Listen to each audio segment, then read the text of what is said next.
यह कहानी राजस्थान के कोटा शहर की एक भूतिया हवेली के बारे में है। यह हवेली राजा महाराजा के समय में बनाई हुई थी, लेकिन पिछले 18 सालों से इस हवेली में आज तक कोई भी रहने के लिए नहीं आया है। इच्छा होने पर भी इस हवेली में कोई भी नहीं रह पा रहा था, क्योंकि लोगों का कहना थी कि इस हवेली में भूत प्रेत का साया है। जब अजीत सिंह को इस हवेली के बारे में पता चला तो उसने तय किया कि वो इस रहस्य को जानकर ही रहेगा, क्यों लोग इस हवेली में नहीं रह पा रहे हैं। उसने मजबूत इच्छा शक्ति से हवेली में रहने की पूरी तैयारी कर ली। जब उसने हवेली के अंदर जाने के लिए पैर आगे बढ़ाए तो दरवाजे पे किसी अनजान व्यक्ति ने उसे रोक लिया और नजदीक जाके बोले, कौन हो आप और किधर जा रहे हो?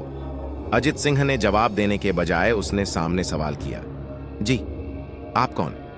मेरा नाम अर्जुन सिंह है और मैं यहीं पास में ही रहता हूं। अजित सिंह ने कहा, ओह अच्छा, मैंने सुना है कि यह एक भूतिया हवेली है और यहां कोई नहीं आ पाता है, इसलिए मैं इस हवेली में एक दिन रुकने का फैसला किया है।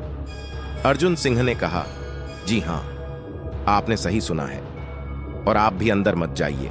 मेरी मां ने तो आप भी वापस लौट जाइए, यहां बहुत खतरा है। यह सुनकर अजीत सिंह खुश हो गया, जैसे उन्हें कोई लॉटरी लग गई हो।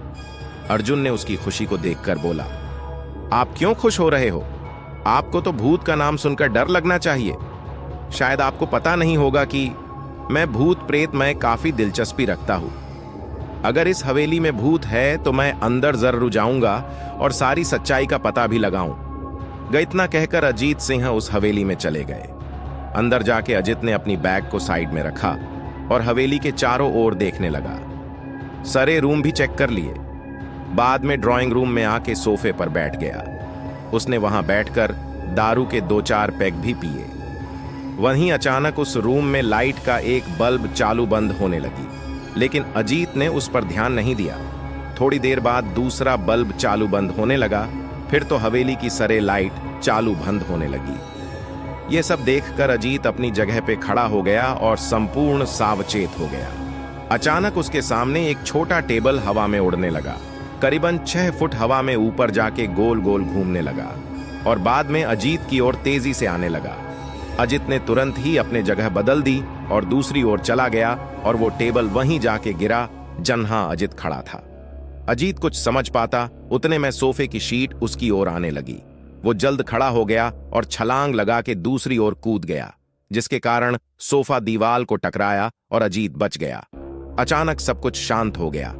अजित ने चारों ओर सतर्कता से देखा और बड़ी आवाज में बोला, तुम जो भी हो सामने आकर के बात करो। वहीं एक बड़ी परछाई उसके सामने आई। अजित ने उस परछाई को देखकर बोला, कौन हो तुम और क्यों मुझे मारना चाहते हो? परछाई, तुम्हारी भूल के कारण। अजित, मेरी भूल? मैंने कौन सी भूल की? परछाई, इस हवेली में आने की भूल। मैं किसी को भी इस हवेली में खुश नहीं देख सकता। अजित, लेकिन क्यों?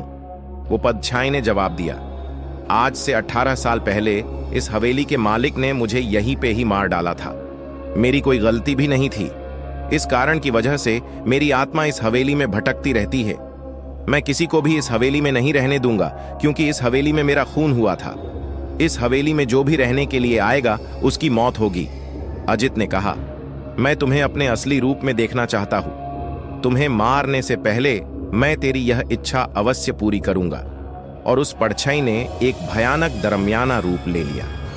उसका चेहरा इतना भयानक था कि अजीत भी एक क्षण के लिए डर गया था, लेकिन दूसरी ही क्षण में उसने अपने आप पर काबू पा लिया। बाद में इसने अपनी जेब में से सफेद पाउडर निकाला और उस भूत के पर फेंक दिया। भूत के पर पाउडर पड़ते ही वो जलने लग गया।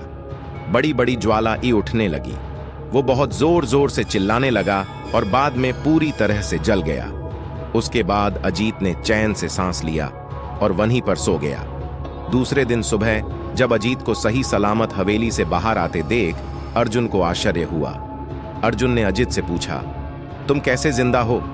जब अजीत ने अर्जुन को कल रात को घटी घटना को परी तरह से बताया और बोला, अब यह हवेली भूतिया हवेली नहीं अम रही। दोस्तों, आपको यह कहानी राजस्थान के कोटा भूतिया हवेली कैसी लगी? प्लीज हमें कमेंट करके जरूर बताएं। हमारी चैनल सब्सक्राइब करो